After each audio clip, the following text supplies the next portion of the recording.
Hello, it is now time for the Gut Check Project. KBMD Health fans and those at the Kenneth Brown Clinic. I'm here with my guest host, Dr. Kenneth Brown. We've got an incredible special guest with us here today. Dr. Tom O'Brien joins the show. Like and share, of course. Dr. Brown, why don't you take it away and introduce our awesome guest? Well, I'm so excited because Dr. Tom, you and I have been running in similar circles, and every time I bump into somebody, including different lab companies, including different mindshare people, everybody's like, hey, you and Dr. Tom need to hang out. I'm like, I keep missing him. I'll go on a summit, and he'll be like before me or after me, and then I'm just like, oh, this is awesome. So we finally got you wrangled in. You've got so much stuff going on. You're an author. You're a doctor. You obviously do some incredible deep dives. And what I love about you is everything that I've seen you on a webinar or on a summit is science-backed, and that's exactly what we do. So I'm just thrilled. I have no agenda for this. You've got a ton of information. If we end up talking about something that I need to learn about, I'm just going to peel off and say, wait, explain that. And that's for me. So I'm not trying to question you, but like, sure, of course. I've read some of your stuff, and it's pretty cool. We're talking the same stuff. Fix your brain through your gut, that kind of thing. That's all about us. So welcome. So excited. Thank you. Thank you so much. And I'm thinking a place to start, if I may. The Alzheimer's Association came out last year and said 1 out of 3 elders dies with Alzheimer's or another dementia. So that means between the 3 of us, one of us is going down in our brain function, and it ain't going to be me. It's going to be Eric. It's going to be Eric. This is unfair. I feel like I understand, but that's a reality check. And with a reality check like that, whether we like it, and nobody likes to talk about brain function. No one does. You know, we all know someone that had a heart attack and survived. They changed their diet. They started exercising. They lost 25 pounds. They look better than they've looked in years. Most of us know someone diagnosed with cancer that went through the recommended protocols, and they're doing better than they've done in years. No one knows anyone diagnosed with a brain deterioration disease that's doing good. It terrifies us, and so we avoid the topic.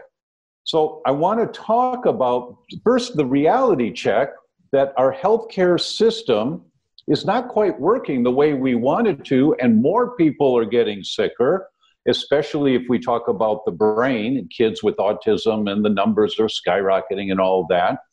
But how can we look at our healthcare if our bodies aren't working the way we want them to right now?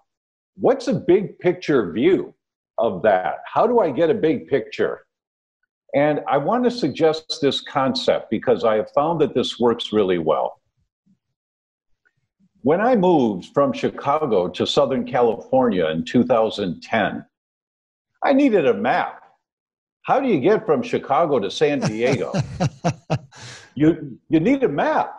You know, and I may know how to get to Denver because you just get on I-80 in Chicago. It takes you to Denver, right? You know, I may, or it actually doesn't. It takes you close and you have to go up on 94.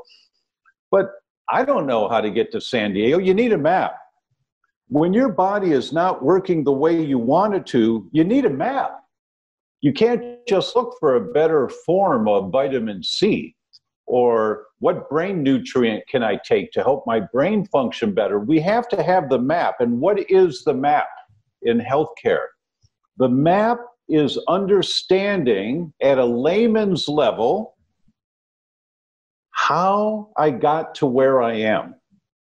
And if we don't understand how we got to where we are right now, we are just like a dog chasing its tail, trying to get somewhere else. So the question about brain dysfunction or the question about autoimmunity is, why is the immune system attacking my own tissue? Why is my brain not functioning the way it's supposed to? And you have to do a deep dive. And you don't need to be a geek and know the science because there's lots of information out there now, but we have to be willing to be uncomfortable for a little bit of time in being overwhelmed with knowledge, and we take it just one step at a time, That's why the subtitle of my most recent book, You Can Fix Your Brain, the subtitle is Just 1 Hour a Week to the Best Memory, Productivity, and Sleep You've Ever Had. And it's not a cutesy subtitle. It is the only way to be successful at changing the direction your brain's going. Because as you learn more and more about the things that you didn't know, you mean that little bit of mold on my shower curtain, it secretes spores into the air every time I take a shower, and I'm inhaling those spores and they go right up to my brain. And the number one type of Alzheimer's of the 5 types is called inhalation Alzheimer's, meaning what you're inhaling is causing the inflammation in your brain, killing off brain cells. Yes, change the shower curtain, or whatever the trigger is. People don't know what the triggers are, so they don't know what to do, and they're hoping for a magic pill. You need the map. How did I get to where I am? So you then can make the corrections over 6 months to a year that turn your health in a new direction. No, I agree with that. I think that with where you're beginning here in our discussion, many of the things that you listed there's a lot to unpack, but many of the things that you listed there are, I think, some huge tenets that we discuss here on the Gut Check Project. One of those is the gut-brain axis. Dr. Right. Brown talks quite a bit about the relationship for brain health and how it begins really with systemic health, which obviously originates in the gut. And then you're talking about issues of nerves, and obviously the brain is a bundle of nerves, but neural health. And so what is it specifically that we need to do to protect our bodies from, I would assume you're getting to long-term inflammation, what the caveats are that are initiating those inflammatory responses. So is there something that you wanted to kind of peek at there where? Yeah. So love where you're going with this. I'm, as a gastroenterologist, what I'm seeing is an exponential growth of autoimmune disease, Crohn's, ulcerative colitis, so those celiac disease, those are the ones that I deal with. And we're seeing this huge exponential growth. What you're describing is 1 in 3 people getting Alzheimer's. We are seeing that autism is increasing. There's a common theme here, and it's this upward hockey stick that's going on with chronic diseases. I love everywhere where you're going, and my bandwidth is only so large where I have to kind of focus on how do I improve your gut to improve your brain. And now you're talking other aspects. I want to get into that, but I want to know more about the guy. I'm a real big fan of how I built this. So I want to know more about the guy, the Dr. Tom. How did you end up deciding that you were going to go down this path? I've heard a lot of your lectures, so I know that you're super smart. I know you're very well read, but I don't know you. So let's talk about you for a moment. Sure. When I began my medical education in chiropractic school, the very first week, I knew absolutely nothing. I'm working on a cadaver. I've just seen a dead body for the first time, learning how to work with cadavers and genetics classes. There was a sign, Dr. Sheldon Deal, Mr. Arizona, was coming on campus to give a talk on Wednesday night. My very first week.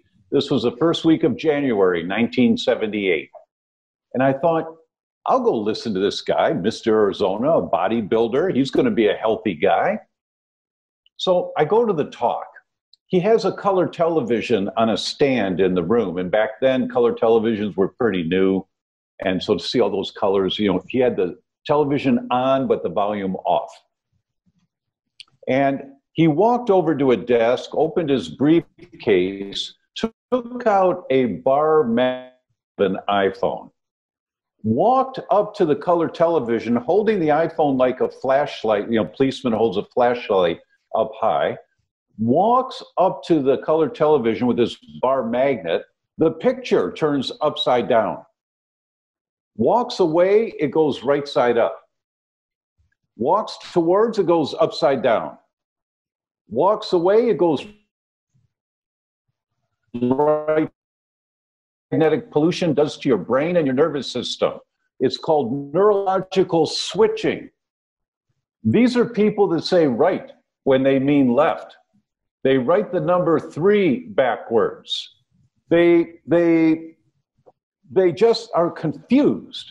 And it was the first evidence, in my mind, the first introduction to electromagnetic pollution. 1978? He was talking about it in 1978. That's crazy. Yes, because he was talking about batteries in a watch, and because they were fairly new. And when you put a battery next to your body, and this was a watch, that it can, for sensitive people, not for everyone, but for sensitive people, it can be the straw that breaks the camel's back. And it impacts on their neurological organization and how their brain and their nervous system functions. Nowadays, we take it for granted. Of course, we wear watches with batteries, and we put ear pods in our ears. We put batteries next to our brain. And, we're using headphones that are remote, wireless. So more batteries next to the brain. I'm a strong advocate that we never put a cell phone next to our head. You either use the speaker or you use a corded earphones, so that you're not putting, especially for children whose skulls are thinner, and these electromagnetic waves penetrate through a thinner skull of a child. And now there are so many studies on that. That's why in the book, You Can Fix Your Brain, I talk about the pyramid of health. Remember, we're still looking for a map here. How did I get to where I am? So in a pyramid, we think there's 3 sides to a pyramid. No, there's 4. There's also a base. So the base is structure. That's the home of chiropractic and osteopathy and massage and pillows and orthotics in your shoes, and is your car seat tilted back so you're driving like this all the time.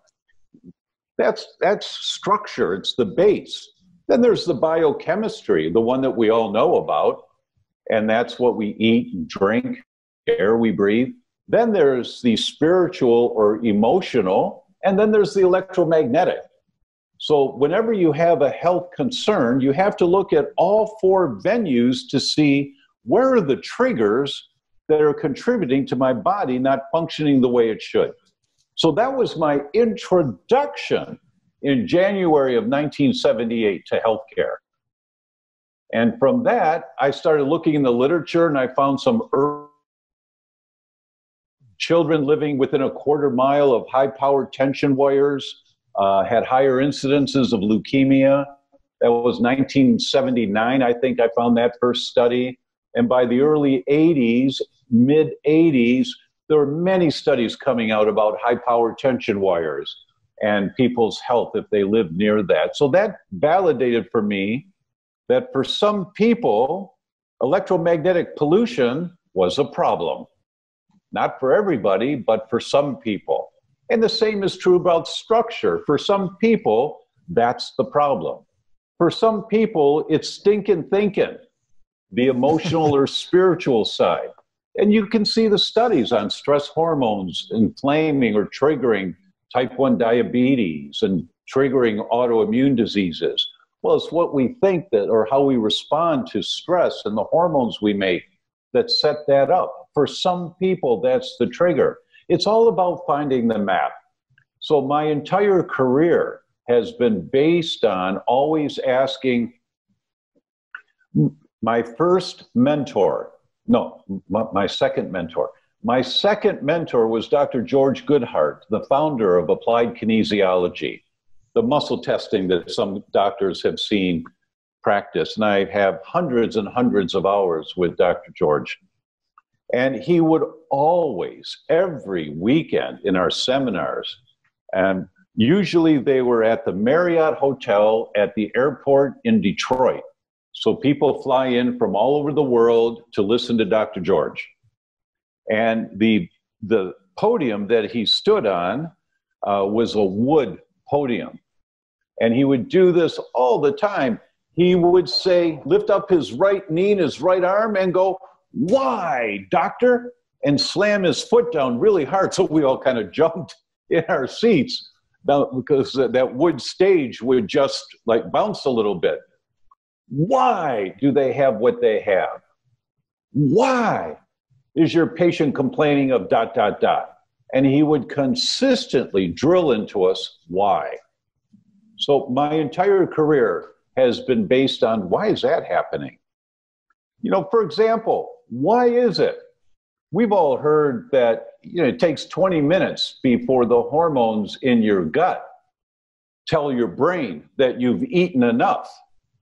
How come you don't feel full right away with the volume of food you take in? How come you eat a little bit more and then you feel, oh, I'm really full? How come that messaging is delayed? I don't really know, but Dr. Ken, you might, you know, we could have some discussion about this. I just made this up, but I think it's because we have the same body as our ancestors thousands and thousands of years ago. The bodies function exactly the same. And a primary concern for our ancestors was getting enough food. They didn't get 3 meals a day. They ate when they found food. So even when they're full, maybe they should eat a little bit more because they might not get it next time. And so they get an extra 15, 20 minutes of eating the berries or eating the nuts or a little more meat on a harvest they made because they might not get a meal for a day or two. And I'm just making it up as to why. I've never seen anyone write about why that is that happens. But that was my thought about it. But always why? So I've been asking why my entire career. So the why, this is really interesting. So the when was 1978. The how is these mentors that have come to you. And then the why is, how do I do this? So then the how I built this, where did you go from, okay, I am learning a lot from these experts. I have decided to shift my career, focus, and you have put a ton of time into developing summits, into writing books, I mean, your website is just got blogs that are just stacks and stacks deep. So when did you make this decision to go, I'm going to really commit to this aspect and I'm going to become a thought leader and a teacher about these kind of things? Because clearly you're passionate, but as a physician myself, it's finding that time. It's saying, I'm going to take this leap off this dock and say, I'm going to commit to this. I feel so strongly about it that I'm willing to put myself out there. My third mentor was Dr. Jeffrey Bland, who I heard Dr. Bland's first talk in Chicago in 1978. And he is the science guy. 78 was a big year for you. It was a big year. It was a very big year. Married in 77, went to school, graduate school in 78, met these incredible mentors. You know, I think my angels just guided me to these guys. It was unbelievable. And but Dr. Bland would say, now this doctor in the New England Journal of Medicine said this, and over here 3 years ago in the British Medical Journal, they said this, and right here last week in the Journal of the American Medical Association, they said this. Do you see how these pieces come together? And Dr. Bland has always been about asking why and understanding at a deeper level why things can occur from a science level. So Dr. Goodhart was all about clinicians and being a clinician and finding out how things work. And sometimes he made up the reasons because he wasn't as much of a science guy as Dr. Bland. So Bland is talking why from the science, Goodhart is talking why from the results. And so what happened was with every patient, I just kept looking to see, why is that happening? Or if they're not getting the results that I think they should have gotten, why is that not happening? What am I missing here? What am I missing? And so I keep looking and looking and looking. I'm not content when they feel better. And I mean this with the greatest of respect. I don't really care how they feel. They come to me because of how they feel, but they're really coming to me to have their bodies function better so they live a long and vital life. And how they feel is transient. So whether I get them feeling better right away is secondary to identifying the mechanism behind why their body's not functioning properly. I love how you said that. How they feel is transient. And the first thing I thought of was how many people come to me and they're on multiple anxiolytics and multiple antidepressants. Right. And I read the notes from the other doctors and they're like, patient reports feeling less anxious. Plus, check, beautiful, there it is. But now I'm dealing with side effects of 8 different drugs. And so I like how you said that. How you feel is transient. I need to know why. I love that. Yeah, and of course, all of these drugs, the antidepressants, the anti-anxiolytics, they're all approved and designed to be used for a short period of time. None of them are approved for the rest of your life, but they're given to people so they continue to feel less symptoms. They're approved to be given for short periods of time, but the pharmaceutical, and I'm not bashing the pharmaceutical industry, many of these drugs, if you try and get off of them, create a tremendous amount of their own side effects. So knowing that. So Eric's former life, the way that he paid for his CRNA school was actually as a drug rep. So he's got some pretty interesting stories about how to make sure that you move some product. Yeah, so. No comment, but I don't work there anymore. So that's probably the most important takeaway. No, but I do agree with that. And I do think, Dr. Tom, one of the biggest issues that I never liked about certain aspects of pharmaceuticals, which were intended for short term, but become long term, is they're missing a very, very important piece. Once I've taken this to alleviate whatever the symptom or the feel, as you put it, there's no exit strategy. There's no way for me to break this dependency that I've now formulated to make me now feel this new normal. And that's something to fear. I think to engage long-term with a pharmaceutical that's just simply going to function as a feeling Band-Aid versus taking care of the issue. You're absolutely right. And we've got so many cases of people on high blood pressure medication or on antidepressants. And we always say at the very beginning, now look, here's what's going to happen. There are some side effects to the medications you're taking. And you may have heard some, but I just want to make sure you know these are the potential side effects. But we're going to address why your body has high blood pressure right now. So it's great to be taking these medications. You absolutely take them when you need them, and you need them right now. But as we address the underlying why, your need for those medications is likely to go down, which means you're going to stand up and you're going to start getting dizzy because your blood pressure is too low, because you've got too much medication now.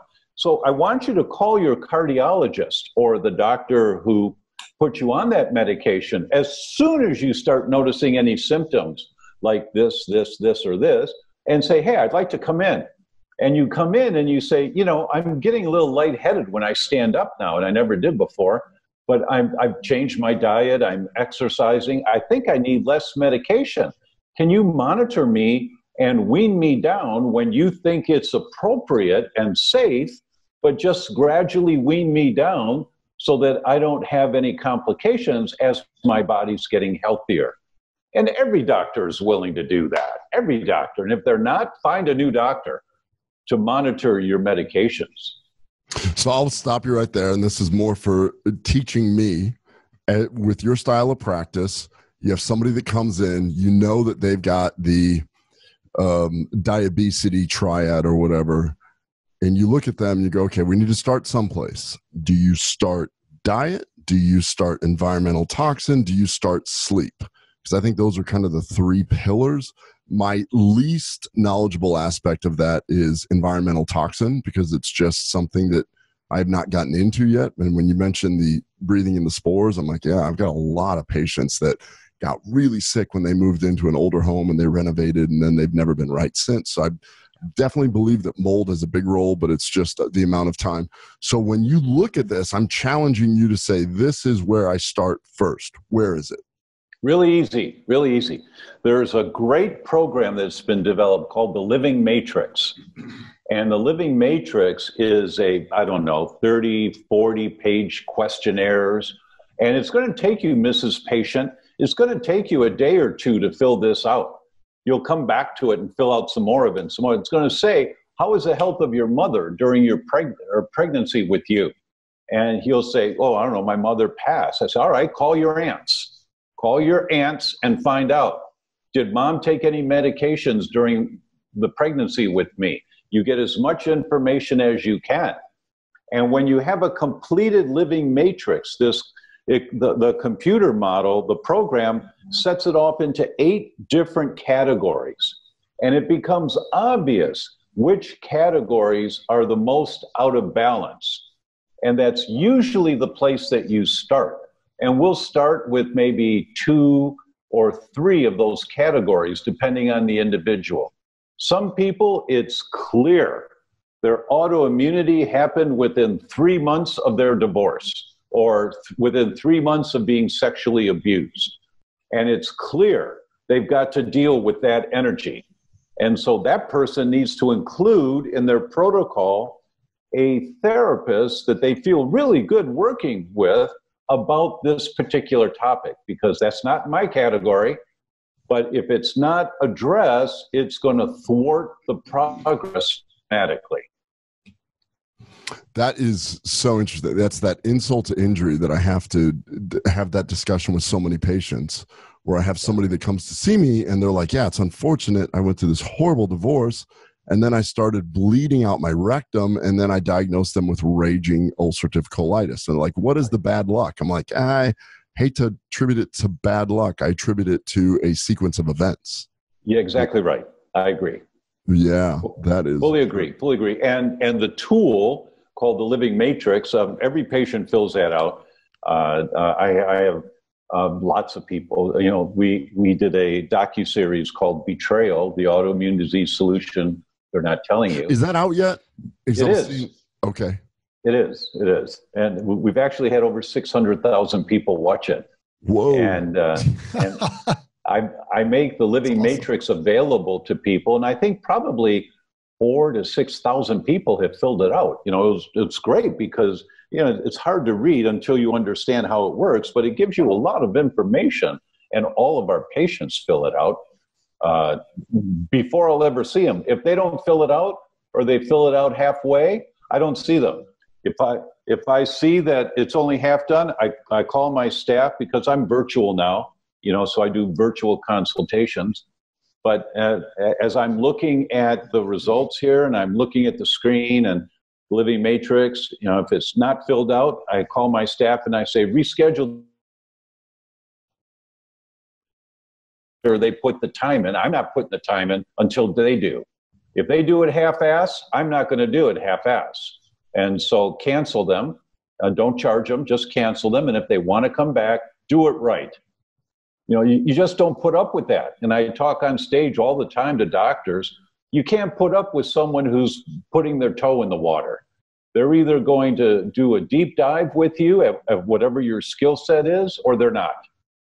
And in our practice, we represent that our goal is to help them see the map of what's happened to them. And so if they can't see the map if I don't know the history. It's not possible.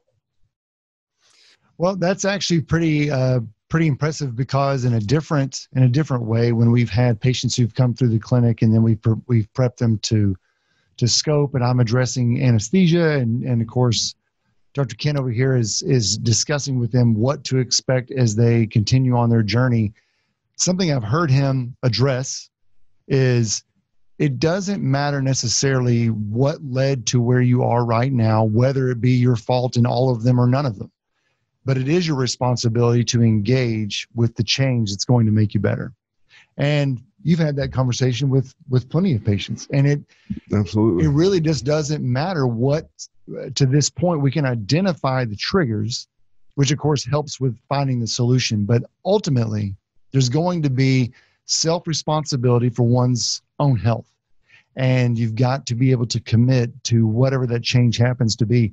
And I would say that really the Gut Check Project, the whole reason for this podcast was we felt that there were better solutions than just taking the old didactics from the pharmaceutical industry and antiquated medical school edicts to solve problems. Mother Nature has lots and lots and lots of tools that we don't all use, which are free, available, and if you just have the discipline to stick with it for your own interests, you'll find in most cases a better healthy living style, I guess you could say. Well, you guys are in a unique situation that you have to do the tests to identify where they're currently at. You've got to be able to clearly say, you've got ulcerative colitis, it's at this stage and it's in this area of your colon, and okay, so we need to calm down this fire, calm down this inflammation while we look to see where it came from. So you guys have both areas that you have to address. And I do this on stage a lot, and doctors laugh at it, but I've had a number of people come back to me years later and thank me that they implemented this. When I tell patients that my favorite patients are the ones that say, I've been to Mayo Clinic and they don't know what's wrong. And I'll say, that's great, congratulations. And they look at me kind of startled. They heard I'm a nutcase, but congratulations. That means you don't have a disease. Because if you've got a disease, Mayo Clinic would find it. You've got dysfunction. Something's not functioning right. So the tests we're going to do are not the same tests that we're looking for disease. We're going to do functional tests. And I hope that we find some functional tests. And people will, and sometimes their insurance won't pay for it. And then some patients will say, well, I can't afford that. And I say, okay. And then I write down in their file, patient refuses this recommended test due to finances. And please sign this. Well, why would I sign that? Because you're asking me to work with one hand behind my back. And I'm going to do everything I can to be of service to you. I will do my very best, but I'm not responsible anymore if a problem occurs that I miss something. Because, well, no, that's okay, doc, I'll sign it. Okay. Or no, I'll do the test. Okay, good. Because I've seen so many people that say, I can't afford it. And 2 months later, I see them in the shopping mall and they've got a deep tan because they just spent 3 weeks in Mexico on vacation.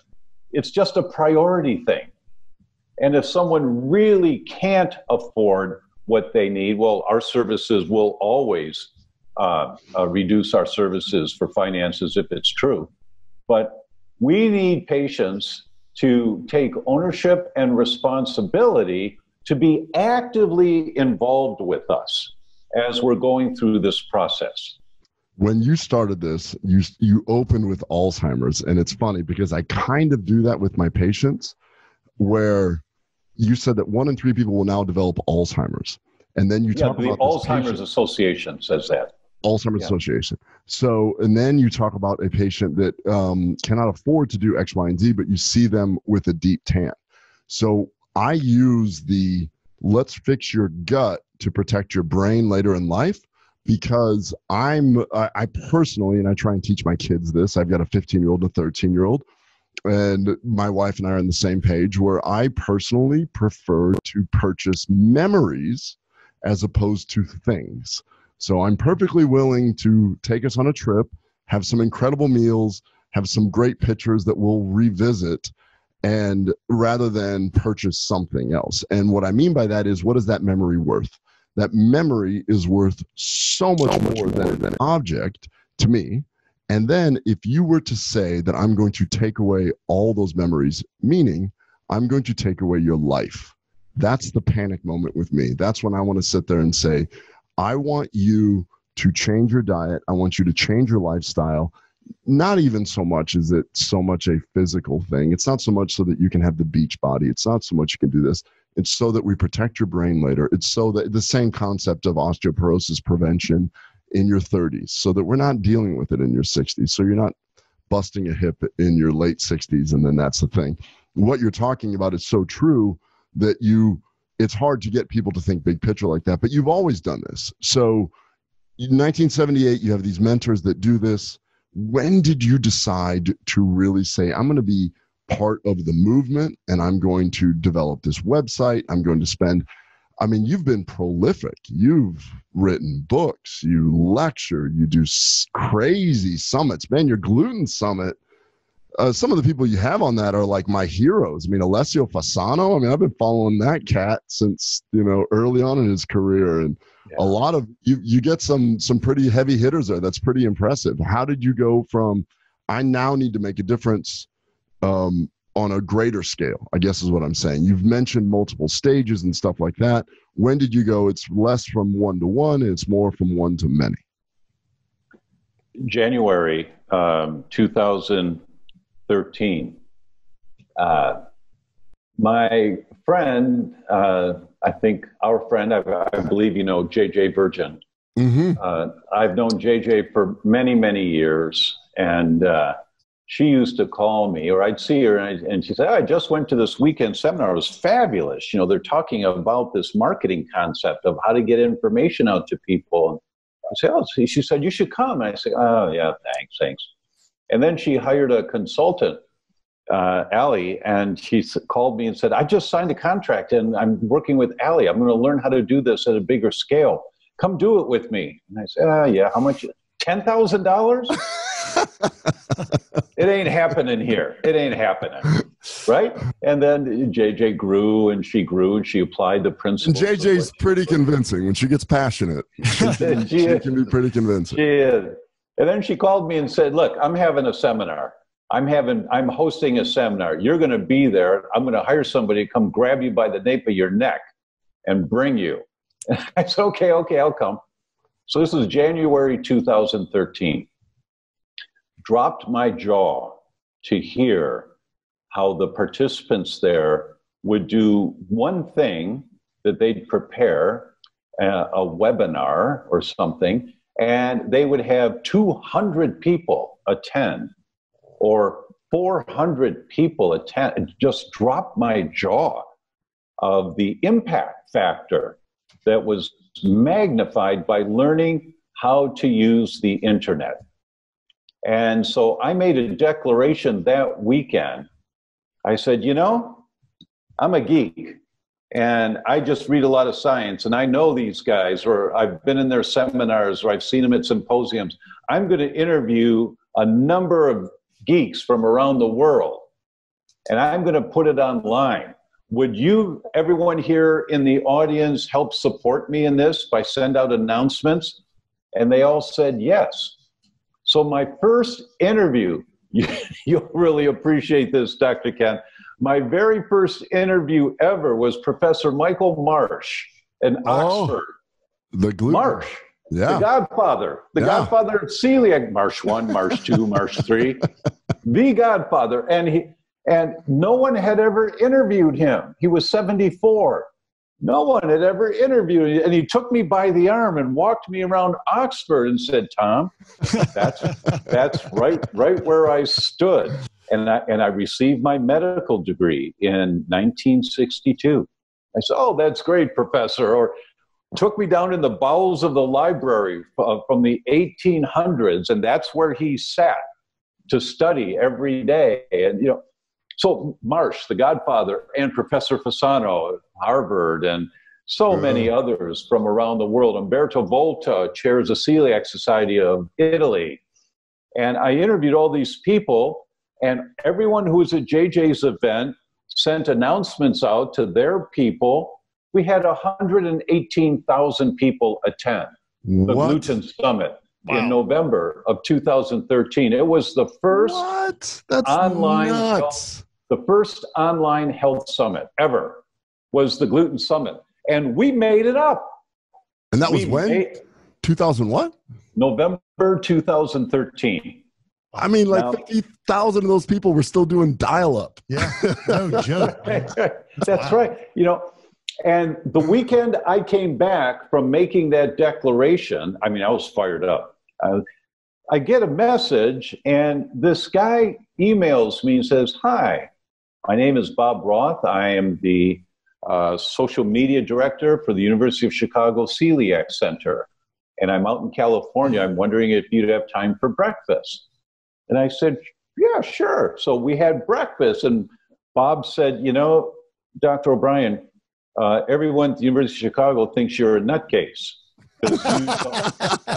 You talk about gluten sensitivity outside of celiac disease. But I watched one of your presentations, it was recorded, and you're just talking science. I said, yes. He said, you're actually correct. And I said, I know.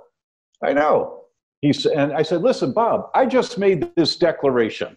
I'm going to do this thing. I'm going to travel the world. I'm going to interview these guys. I know who to interview. I'm going to interview them. We're going to put it together, and we're going to do this thing online. Come join us. So Bob left the University of Chicago Celiac Center and came to Southern California and was our social media person. And then we found a guy who knew how to run this program I learned about in JJ's weekend called Infusionsoft, which puts all the data together into one package and sends it online. And we hired Bobby from Tennessee, and we put on the Gluten Summit. And the next day, I mean, so many of my friends called and said, how did you do that? What did you do? People like Deanna Minnick and Mark Hyman and so many other of my friends said, how did you do that? And I said, well, my friends helped me here. And they said, oh, or my staff and I, we just made it up. When there was a problem, we made it up. And they said, can I talk to your staff? And I said, sure. Then my staff came to me and said, hey, Doc, they want us to do this for them. We should start a company to do this. And I said, no, man, that's not my thing. That's not my passion. You guys go ahead if you want to. That was the formation of Health Talks Online. Oh, wow. Which has hosted tens of millions of people in the last 7 years in different summits all over the world. Hey, of course, that's where it came from. Sorry about that. I didn't mean to talk over you, but of course you wanted to have people that were interested in what it was that you were offering. Did you also find some inspiration in the fact that there were that many like-minded people who were essentially, as you probably assumed, but now you confirmed they're kind of starved for that information? Oh, I knew from the day I opened my practice about the frequency of wheat-related disorders outside of celiac disease. I knew it. The testing was just not accurate enough at the time to confirm it. But I'd put people on gluten-free diets and they'd get better again and again and again. But it was a component of a treatment program, not just gluten-free diet, but it was a prerequisite. You have to do that. Sure. Guys, I see that the battery on my computer's at 5%. I have to run into the other room and get the charger. So I'm going to come right back to you. So let me just pause for a moment. We're good. I love this. I love this conversation. So what's really cool about Dr. Tom is just how honest he's being. 100%. I mean, he's just like, hey, I met this guy. He taught me something. I met this other guy. He taught me something. I met this. JJ comes up to me and says, hey, come over and do this. And it just pulls the trigger and says, I have a message that I need to get out there. And the digital marketing era was really in full swing right then. The thing I felt, the reason why I asked Dr. Tom that last question was, to me, it was eye-opening. Even when we met JJ, is just seeing how many people were now gaining access to topics that simply were not being addressed when we were young or going through school, et cetera. And basically what I feel like Dr. Tom just illustrated here is technology has allowed us to take what has been either ignored or hidden messages out to the masses and then helping people where they couldn't find help before. Yeah. Are you back with us, Tom? I'm back with Awesome. you. And as you were talking about technology, absolutely correct. You know, for years and years that they thought I was a nutcase because I would talk about wheat-related disorders outside of celiac. And now we have the testing available that's very, very accurate. 97 to 99% sensitive and specific. And so with those kinds of tests, the test is called the wheat zoomer, because you zoom in on a problem. And with those kinds of testing, people see for themselves that their immune system is trying to protect them from whether they get sick when they eat it or not. So you've said this 3 times now, which means that it has clearly been a part of your career. You said, they said I'm a nutcase. They said I'm a nutcase. They knew I was a nutcase. So you've stuck by this, but will you explain a little bit when you say that they said I was a nutcase? That meant that as a chiropractor discussing these other aspects, infringing on people's territory, was it that you were just so far ahead of the curve that nobody was discussing? I want to know why you, Dr. Tom, feels that other people viewed you as a nutcase. Oh, it was obvious. It was spoken about. But the point in that is, when you know that science is on your side, but technology just hasn't caught up yet to confirm it, and it's on your side because you see the results again and again and again and again. And you keep seeing the results, but the technology just hadn't caught up yet. Then either you go by the status quo with all of these unexplained complications and people don't get well the way they're supposed to, or are you willing to break new ground and say, for some people, even though the test is negative, when they give up wheat, they feel so much better. Why don't you try it for 3 weeks and let's see what happens? Well, then, and they get better, their child's attention deficit gets better, and the teachers say the new drug you've given your child's working really well, and it was just a gluten-free diet. The parents say, oh, we didn't give him any drugs. He's on a gluten-free diet. And you see that again and again and again. I can't let what other people think of me get in the way of the service that I can do for my patients. Because you took a really bold, let's dissect what you just said about that. You knew that certain people in healthcare were not saying the nicest things about you.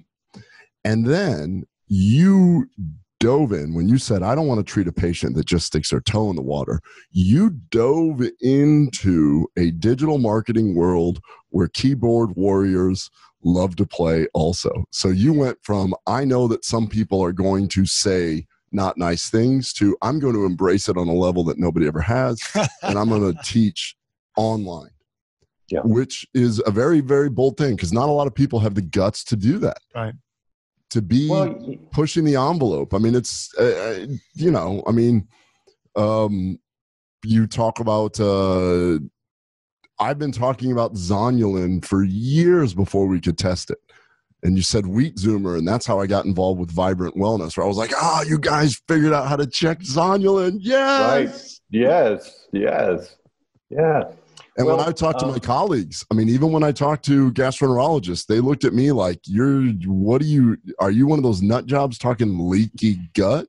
You one of those weirdos talking gluten sensitivity? Fortunately, I fortunately did not discover the internet early enough, so I didn't have to put myself out there and have a successful career writing books and doing stuff like that. Fortunately, I still have to stick my finger in people's butts to make a living and occasionally interview somebody who's smarter than me that decided to put it out there on the internet and do things and do summits. So that's, but it takes guts to do that. So are you there, Dr. Tom? Uh-oh. Freeze. Yes, I am. Yes. And you froze there for a little bit. Hear me okay? We can hear you okay. You guys? There we go. How about that? There we go. Okay. I think you're back now. Okay. Yeah. Sorry. Yeah, you're absolutely right. You asked me why and how did I do this. I had a poem that I had in every one of the treatment rooms. Can you hear me okay? Yeah, you're going in and out a little bit, but I think it's all right. We'll just go ahead and muscle through it. That's all right.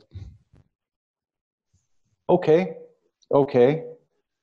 There's a poem that when I read it, it just resonated deep in my being. It's by George Bernard Shaw. This is the true joy in life. The being used for purpose, recognized or self, the mighty one, the being a force of nature instead of a selfish, feverish little clod of ailments and grievances complaining the world will not devote itself to making you happy. I am of the opinion that my life belongs to the whole, and it is my privilege to do for it whatever I can. Life is no brief candle to me. It's sort of a splendid torch that I have a hold of for the moment and want to make burn as brightly as possible before passing it on to future generations. So that's my creed. I love it. I love it. That's awesome. And from that place, if you know about zonulin and you know about leaky gut and you think a patient's got it and you don't address it because of what our peers may think, in my mind, it's shame on you. And I do that on stage with doctors all the time. Who cares what your peers think? I'll give you an example of that one, and you'll appreciate this one. 1986, Australia, gastroenterologist says, you know, I think that sometimes ulcers are caused by a bacteria. And this said, you are a nutcase. Everybody knows ulcers are caused by too much acid, and you have to give antacid. So what did this guy do? He does an endoscopy, puts a camera down into his stomach, takes pictures of the healthy pink tissue of his stomach. Then he drinks a beaker of a bacteria called Heliobacter pylori. Waits 4 days until he's as sick as can be. Does another endoscopy, takes pictures of the many ulcers that are starting in his stomach. Then he takes the antibiotics to kill the bacteria. Waits about a week until he's feeling better. Does another picture of the healing of the ulcers. Then he publishes that paper. Then everybody knows he's a nutcase. Yeah. But he proved beyond a shadow of a doubt, sometimes ulcers are caused by a bacteria. Yeah. And the World Health Organization thought that was so important. They sent that paper to every medical society on the planet. Why? Because at that time, stomach cancer was the #1 cancer killing people. And it often comes from a Heliobacter infection. So this guy didn't care. You know, he didn't care. He'd done his work, and he still was kind of thought of as a weirdo out there. Dr. Barry Marshall. 21 years later, he wins a Nobel Prize in physiology. And the Nobel Committee says, and this is the exact quote, who, with tenacity and a prepared mind, challenged prevailing dogma. And that's what every one of our patients needs. Tenacity and a prepared mind. I like that. The prepared mind. If you are tenacious, but you do your homework, you burn the midnight oil, the prepared mind with tenacity is an unstoppable force. That's awesome. I love that. My book is just 1 hour a week. That's tenacity. Every Tuesday night after dinner, every Sunday morning after services, whenever it is, but every week, you're going to spend 1 hour learning more about reading the map of how you got to where you are. Just 1 hour a week. And in 6 months, you've changed the way you think. You've changed the way you live your life. You challenge prevailing dogma. And your health is the benefit that you get from it. I love that. I love it. Yeah. Well, it's interesting that you use Marsh as that example, because when this guy sitting to the right of me developed Atrantil and went on to talk about why polyphenols are so incredibly important, I guess we're going on 6 years ago now, he used that example, and that it's okay to think outside of the box, which is essentially what he was saying. To challenge dogma is to go outside of this box that we have built around ourselves. If it weren't for someone venturing outside, we never would have made innovation. And the beauty of the technology that has allowed you to have this stage where 600,000 people sign up for a summit at one time. Yep. also allows us to share globally information in a way that we couldn't before. Yep. So when I sit there and meet with some of my colleagues and they're like, oh, there's no science on that. I'm like, oh, really? Let me pull up my Mendeley account. Really, here's 8,000 articles on what we're talking about. Why don't you start reading that? And in my world, traditional medicine world, especially in Texas, I think that different states are a little more progressive. Like California has always been a little more open to the functional medicine side, but Texas, not so much coming around. But when the drug rep to my left over here, when doctors say there's no science on that, what they're saying is somebody's not brought me lunch with a detail piece explaining what I'm supposed to say. That's really what they're saying. And we're all really busy, and that is what it is. But it just happens to be just like you. You go, I'm tenacious, but I'm armed with science. Therefore, I can walk into this battlefield and hold my own, even if they call me crazy. Yeah, exactly right. Last week, I did an interview for a neuropsychiatry group, and the doctor who coordinated the interview, she said, Dr. Bryan, I heard you speak 3 years ago at our conference, and you yelled at us on stage. No one's ever yelled at us on stage before. Neuropsychiatrists, they're the cream of the crop in their own mind. They're legends in their own mind, right? And at least the voices in their heads are telling them that. That's right. Good catch. But what I said to them, if you aren't spending 1 hour a week reading the current literature, the cutting edge literature in your field of expertise, shame on you. You're outdated. 1 hour a week. And nobody's got time for any of this, but if you don't do that, you're outdated within a year. Yeah. And she thanked me. She said, I took what you said to heart because it made sense. I didn't like how you said it, but I liked what you said. And the result is I've completely changed my practice in 3 years. Thank you so much. I really want to acknowledge you here on the microphone in front of all of my colleagues. That was such an excellent recommendation to us. And I say that to everyone, whether you're general public or a healthcare practitioner, 1 hour a week. That's what it takes to have, that's tenacity, and then prepare your mind to challenge the way you think so that you can read the map of what's happened to your body so far. Don't you? One of the reasons why I really enjoy doing our show is that I'm a better doctor because of it, because I prepare for different things, because I have to research a lot of stuff when we talk about topics. You're the exact same way. You started with the gluten and then you went to the brain. You're looking at this. Now you've got different, you've got the whole, the autoimmunity. Yeah, but what's the name of the program again? Betrayal. Yeah, I was trying to think of that. So when you do that, you automatically, your passion will have you read this. So I'm going to ask for your help. Maybe it's not you, maybe it's some of the other people that you meet, but we're running into something. So when I say my Mendeley account, I have a graduate student that I work with, and she finds everything. If you need anything, let me know. Just email me. She will find it and get the articles. And so we can sit there and look at some of this. But I'm seeing something, and I think that you're probably seeing it also, and it is this weird, it comes down to a nerve dysautonomia, motility type situation that can be the underlying cause of a lot of gastrointestinal issues, which then lead to neuroinflammation. And now we're getting to the vagus nerve, and we're talking about this.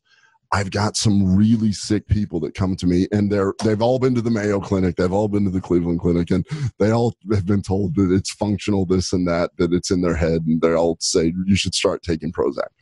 But these are really intelligent people, really type A people that had very successful, there were attorneys or accountants and this and that. I'm seeing a trend here that the chronic disease is affecting the nerves. Is it acetylcholine? Do we need to start working on the vagus nerve? I don't know, but it just feels like more and more people are showing up. They're really trying. What's your take on that? Because if we can figure this out, oof, that's a summit. This is a PhD discussion that we're now getting into. that is at the core of the answer to your question. Arguably, the #1 journal in the English language for children's health is the journal Pediatrics, put out by the American Academy of Pediatrics.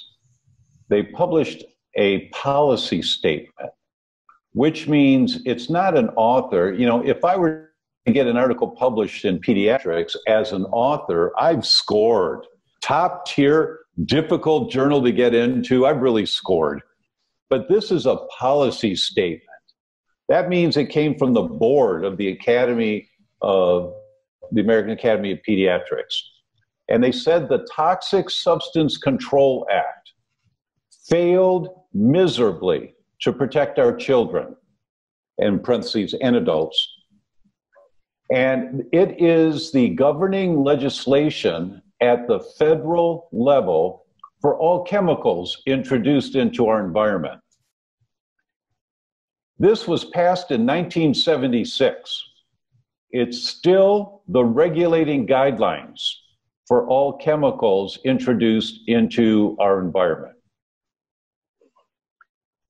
The guidelines are so cumbersome that in 40 years, they've only regulated 5 chemicals or classes of chemicals in 40 years, because the lobbyists were so successful in paying off the senators and the representatives to pass this legislation that has no teeth. The legislation says you have to show that the amount of whatever chemical a person is exposed to is toxic to them. When you pump gas, fill your tank with gas, can you sometimes smell the gas? Sure. Of course. You're smelling benzene. Right. Oh, yes. Benzene is going up your olfactory nerves right into the brain, triggering inflammation, killing off brain cells right now. Right. It's killing brain cells. But there's no evidence that the amount of benzene that's inhaled while pumping gas is toxic to humans. There's no evidence. There's no evidence that it causes a problem.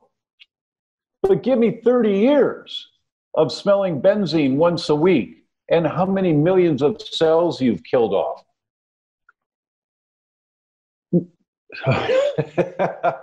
I'm warming up now. 2017. 2017, a paper. Hit a nerve. Yeah, that's a good one. Yeah, a paper's published that came out of Chicago.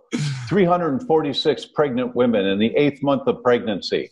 They did urine analysis. They measured phthalates, 5 phthalates. Phthalates are chemicals used to mold plastic. Most of us have heard of bisphenol A or BPA. Correct. That was one of the chemicals. They measured 5 chemicals. There are hundreds of chemicals, but they just measured 5. They categorized the results into quartiles, the lowest, the next, the third, and the highest quartile. They then followed the offspring of those pregnancies for 7 years. When the kids turned 7 years old, they did Wechsler IQ tests on, the official IQ test. Mm-hmm. There's not much in medicine that's all or every. This was every child whose mother was in the highest quartile of phthalates in urine in pregnancy compared to the children in the lowest quartile of phthalates in urine in pregnancy.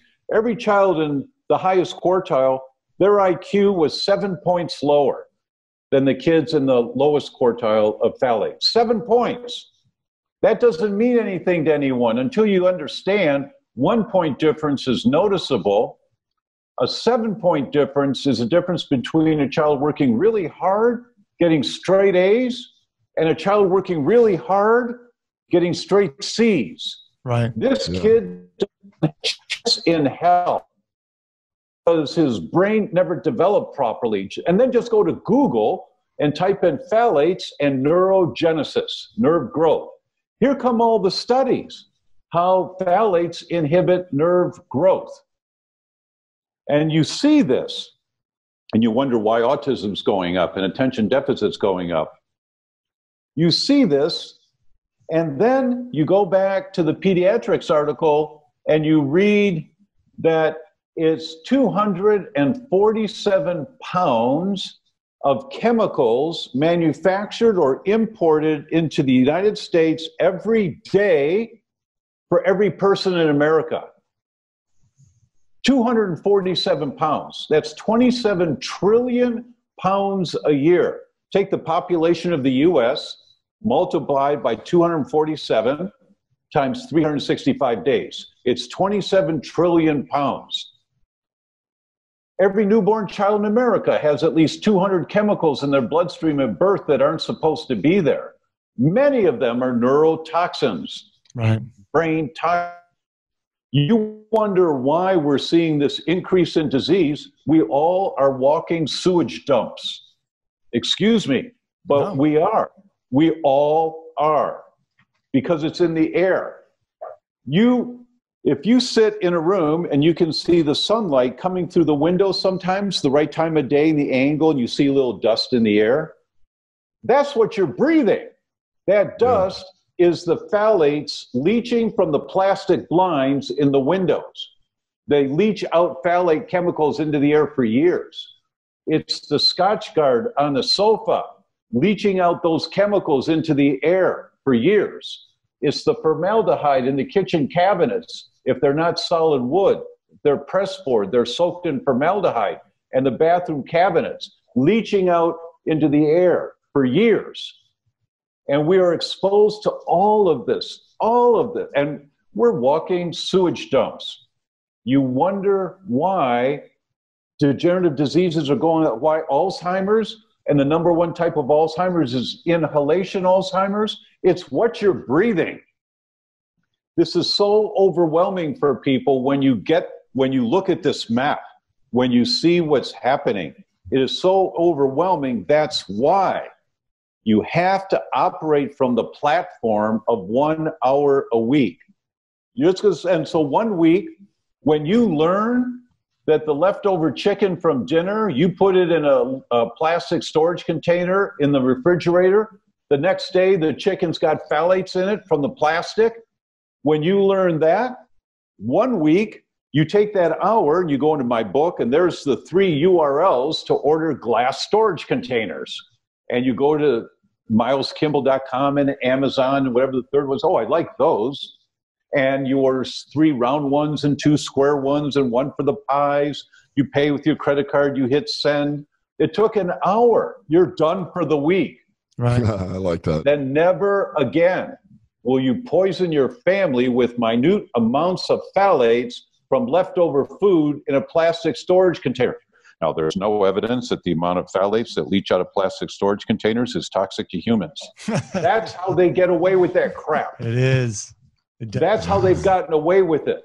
And it's the indoor, it's just read the science. Indoor air pollution is much worse than outdoor air pollution in most areas of the country. Because we don't think about our homes. We don't think about the formaldehydes, the benzenes, the trichloroethylenes that we're inhaling. Then you go to my book, and there's the study with the graph, the study from NASA that shows 2 6-inch houseplants. And there's the list of all the houseplants that do it. 2 6-inch houseplants in a 10 by 10 room absorbs up to 70% of the toxic chemicals in the air. Say that one more time, because this is the first. So now you're scaring the snot out of me, but now you're giving me a solution. So you're saying in your book, you've got plants. Hand him a Kleenex. Hand him a Kleenex to get the snot. Hand him a Kleenex.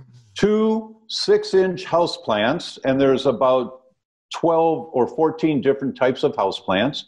6-inch houseplants absorb up to 70% of the toxins in the air in a 10 by 10 room. They're absorbed through the leaves. They go down into the roots. The microbiome of the soil breaks that stuff down. They produce oxygen and put oxygen into the air.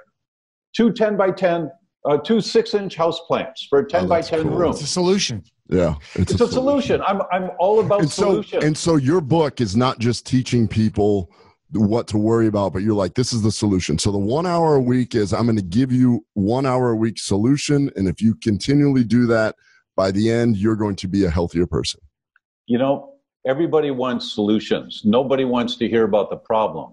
but there's no way you will have the tenacity to do this and at a pace that you can do it and not be overwhelmed. That's why it's 1 hour a week. Understanding you are going to be overwhelmed, but you're going to do bite-sized pieces of this, and in 6 months, you've got it.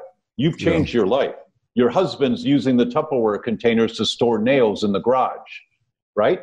I mean, you've got all the dishwasher. You never run the dishwasher during the day because the toxic chemicals that come out of the dishwashing detergent, when they get heated up to 160, 170 degrees, they leach out. Dishwashers are not airtight. They're watertight. They're not airtight. And those chemicals are in the air. You're sucking those fumes. You only run the dishwasher at night when everybody's sleeping. You've got to learn all these little things because the paradigm that we've accepted, the prevailing dogma that we've accepted about the way to live life and about our homes is killing us. It's slowly killing us. This is why your patients are coming in with more confusing results, is because they're loaded full of all of these toxic chemicals. How many of us have been watching the chemtrails for years and say, oh, that's really something, that's too bad. I wonder what that stuff is. And we've never done anything about it. We're sucking the fumes of all those heavy metals that were being spewed into the air. Yeah. Well, I do want to add something here. I know that it didn't seem like it until I just looked, but we've been talking for a good while. And I need to also give you some praise since you were the first to utilize the digital internet to reach so many people.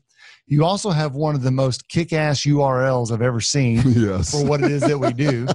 So him and I were joking about this. I was like, how in the heck did that guy get that URL? That's amazing. 1996. The URL to link up with this very Dr. Tom O'Brien is thedoctor.com. And I want to say that one more time, thedoctor.com, but you have the DR. Yeah, I'm sorry. Yeah, you're right. Thedr.com. So DR or doctor abbreviated, but thedr.com. So thedoctor.com will connect you with Dr. Tom O'Brien, but you also have two specific programs for our listeners. One is to do that with a /betrayal to get on to the train of exactly the training that you're talking about. And the other one, and I'll put this in show notes, everyone, but the other one is thedoctor.com /kickstart. And if you want to do a quick rundown on exactly what Kickstart is, that way everyone in our universe can hop over and learn a little bit more from you. Just tell us a little bit about thedoctor.com Kickstart. You bet. Thank you. The Kickstart is a number of handouts for you that are going to talk about how to detox your house, how to reduce electromagnetic pollution in your house. What are the house plants that will suck up toxins? There's a handout for the kitchen. There's a handout for the bathroom. There's a handout for the bedroom. A number of different handouts so that you've got steps to implement right away, and you take them at your own pace. Get the plastic storage containers out of there. Order glass storage containers, things like that. Dr. Tom, I want to interrupt you real quick because you've hit a nerve with me here. I just don't have I spend a lot more than just an hour a week, but I spend hours a week looking at the stuff that I'm interested in, and I have a blind eye to what you're talking about. And what you just said is, I'm going to give you solutions. You can put a handout up. You're just going to go do this, this, and this, because I believe you, and I don't want to read a whole book about why I should get rid of my plastic. Just tell me how to fix it. That's what I like. Kickstart seems like a really cool program for that. Oh, thank you very much. And if you were my patient, I'd be all over you. that you can't do that because it's wanting solutions that has gotten us into trouble. You've got to understand all of the map of what happened. Is this where you start yelling at me like you did on stage? That's right. Because if you don't understand that mold can be a huge problem for Mrs. Patient, when you go on vacation for a week or two, when you come home, do you have to open the windows to air the house out? Oh, yeah. You got mold. You have to have the house remediated. You have to have a professional come, well, I don't have a problem when I'm here. I don't feel anything. It doesn't matter if you feel it or not. If you're inhaling it, it's going up to your brain. And it's the number one trigger for the development of Alzheimer's is inhalation Alzheimer's. It's what you're breathing. So if your brain ain't cooking the way it should be, it's cooking in the wrong direction. You're too much on fire. You have to identify where it's coming from. So you can get all the house plants you want. But if you still got mold in your bathroom, well, it's not too bad on the tiles there. It's just on the grout in between the tiles. It's not too bad. We'll put that on your tombstone. It wasn't too bad. It's critically important that we change our paradigm so that we understand what our individual map is. What has gotten us to where we are? Because that map's going to change. You're going to get better because you implement the things in the handouts. That's great. You're going to get better. But a year from now, 2 years from now, you're going to get hit with something else because the handouts aren't complete. There's something else that's there for you. And it's killing off cells, killing off cells, killing off cells. And it'll manifest in your kidneys, in your gut, in your brain, in your joints, in your skin. It'll manifest somewhere. So that's why the investigative aspect of 1 hour a week is so critically important.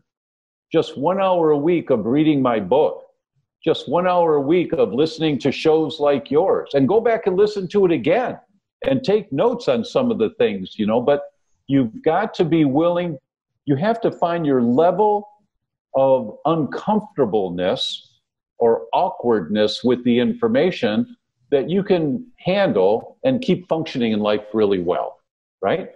So you take in too much information, you get overwhelmed and you don't want to do anything. You're immobilized like a deer in headlights. So that's why 1 hour a week, you just take one little piece at a time and you address that. The next week, you address this. The next week, you address this.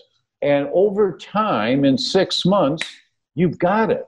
That's the critical component that is the message. I love that. I want to make sure. You avoid the business term that you just described, which is paralysis through analysis, when you have so much information that you do nothing. Yeah. Yeah, that's exactly right. Oh, man, I love your message. I love it. Dr. Tom O'Brien, everyone, you can catch so much more information. And from what I just got from your latest explanation is understand why you're doing the things that you're doing. And that way you always stay abreast of what is most important and keep up with it. Every single week, go to thedoctor.com. That's THEDR.com to learn more. From our very own Dr. Tom O'Brien, thank you so much for joining us today on Gut Check Project number 40. And in the show notes, you will find both the direct links to thedoctor.com/betrayal, as well as /kickstart. Dr. Tom, any last words for today's show? Godspeed to everyone on their health journey. Thank awesome. you. Well, I tell you what, people like you are out there. Number one, you're learning it, your passion of learning it, and clearly it is, because once we start hitting on certain things, I feel like we could talk for another 5 more hours. And then your ability to do the work to get it out there, because I mean, even doing this, taking the time to get on a podcast and discussing it, it requires time, it requires work. More importantly, what I'm really excited is that I know my space and I don't know the stuff you're talking about. I'm going to tell all my patients to get your book. I'm going to be like, look, we're going to do this together. And so that'll be kind of an interesting journey, because this is just stuff I just have not, well, quite honestly, just haven't thought about. I mean, I'm kind of embarrassed. What an excellent idea as a physician to have a chat room with people, like a book club, that everybody's in the same book. And questions will come up and you'll say, I don't know the answer to that, but I'll look into it. And, you'll call me or whatever, and, we'll dial it down. It's really funny because I didn't really get deep into gluten until I met, we got Rob Wolf and Chris Kresser and these guys writing the Correct. Paleo Solution. And so I read their books and I was like, holy cow. Then, we exchanged some podcasts and stuff, and they got me seriously thinking about it. Like I was just kind of going through the whole motions, and I'm like, holy cow, these guys are making sense. So educating other people so that your voice has branches and it keeps going out. JJ brought you in. You then extended that. It works. It's that her phrase is, you know, a rising tide lifts all ships. And I think you're certainly emulating that. So that's awesome. Definitely. Exactly right. Exactly right. Thank you so much, guys. A real pleasure to be here. All right. Well, thank you for your time, Dr. Tom. Everybody go to thedoctor.com and you'll learn about all this stuff. This is awesome. Thank you all, KBMD Health family. We will see you on the next episode. All right. Take care. All right. Take care.